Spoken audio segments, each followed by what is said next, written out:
That was wine. Okay. Hey, these are your top 10 single issues of 2013, as chosen by me. Going right into this.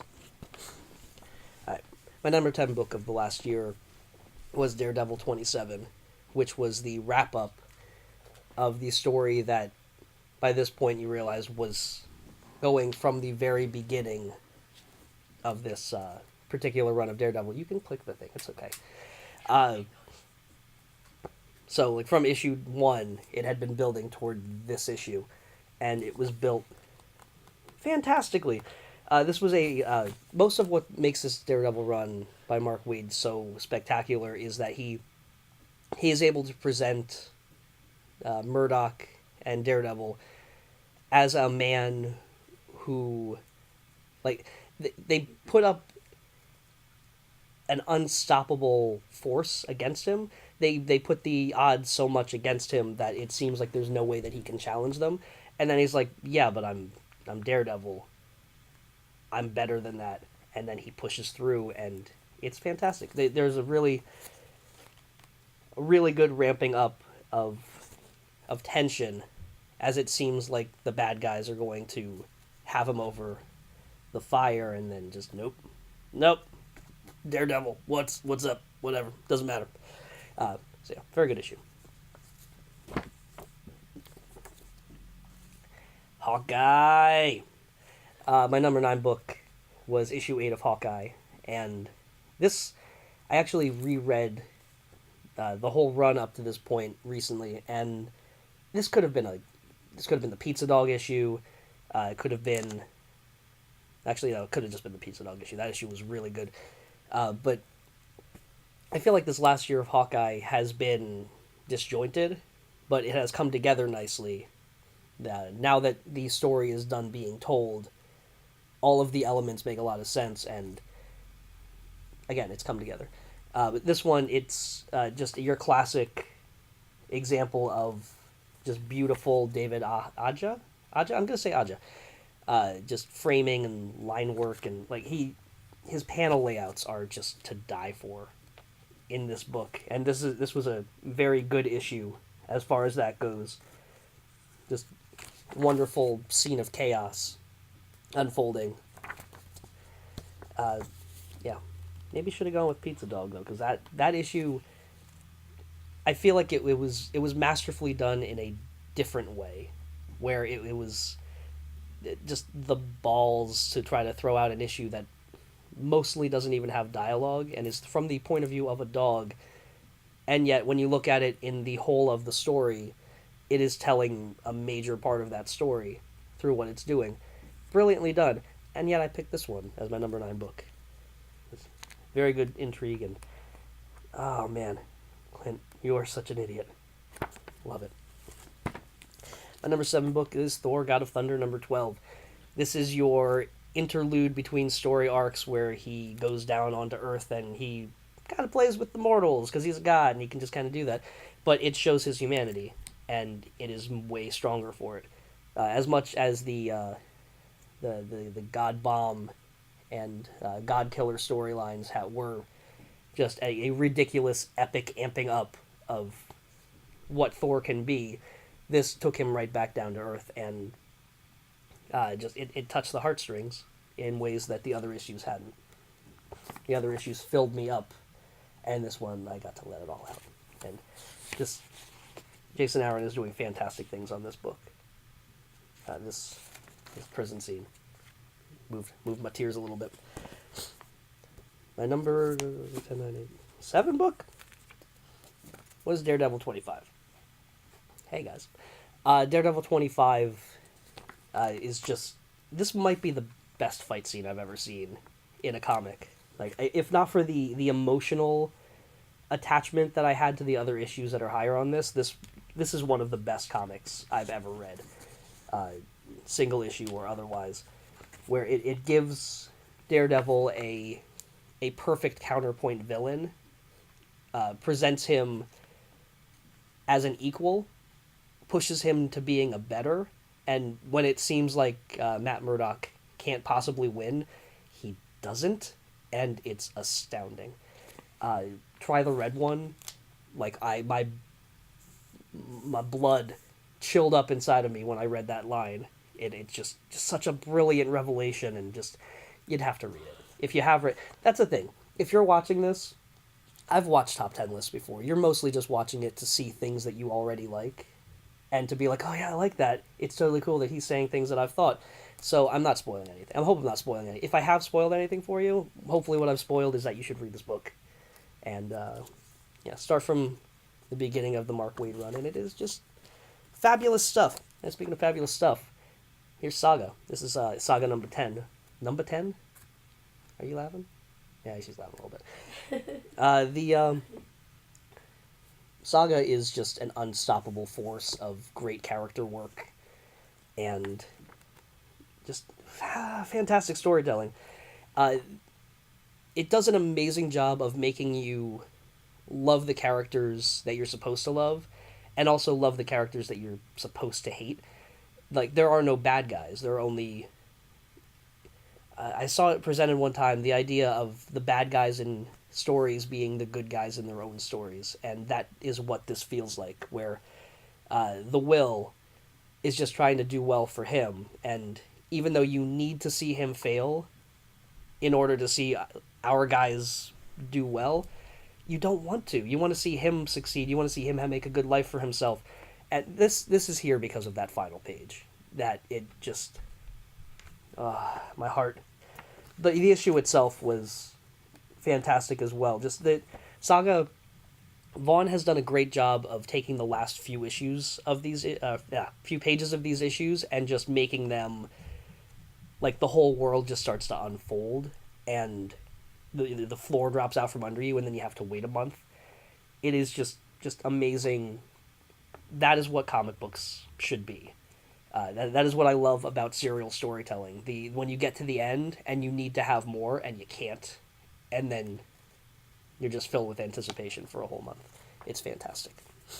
Or you can read it in trade. It's probably really good in trade, too, but I've been reading it monthly.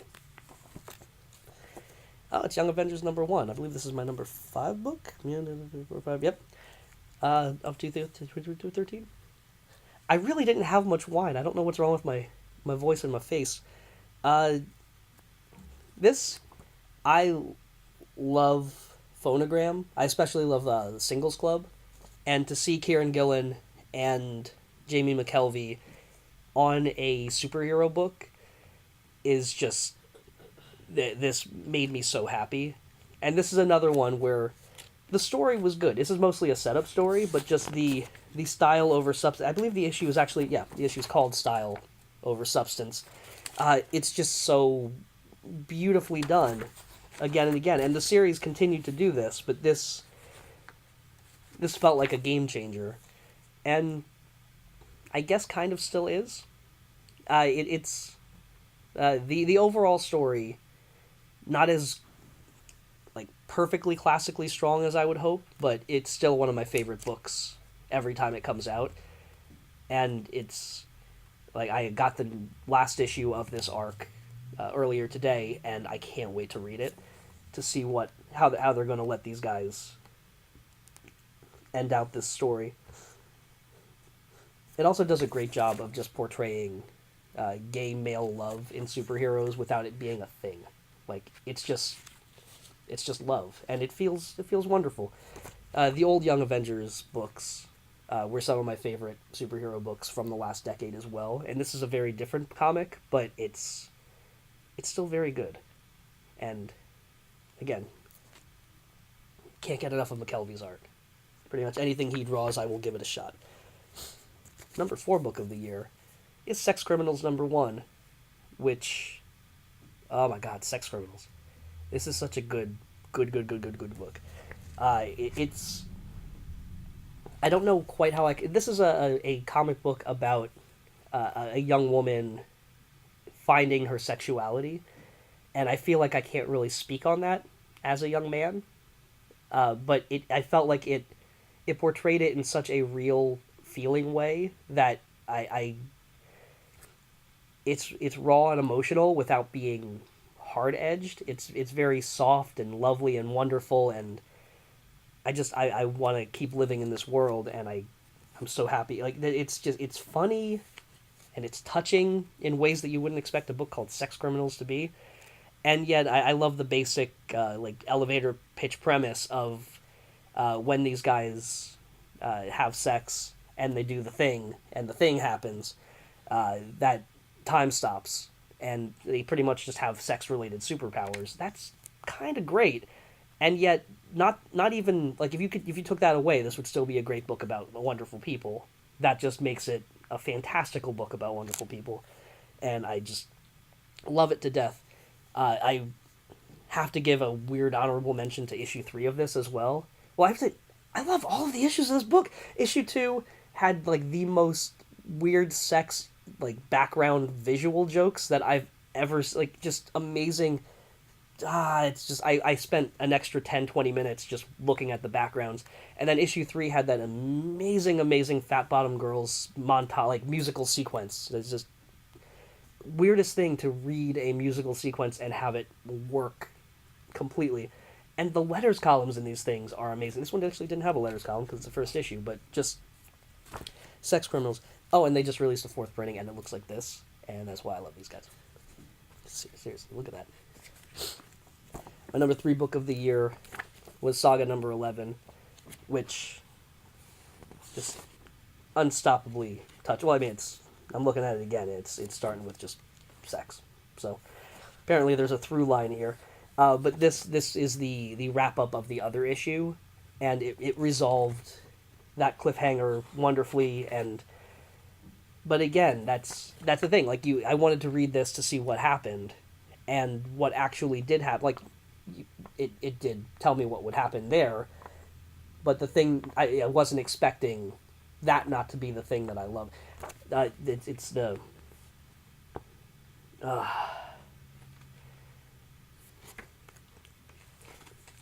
If you read this issue, I'm pretty sure I don't have to say more things. It's very good. You're looking weird. Okay, Sorry. that's okay.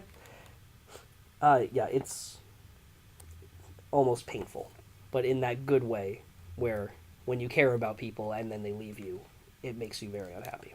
So, oh man, Saga. My number 2 book is Beyond Watchmen, Minutemen, number 6.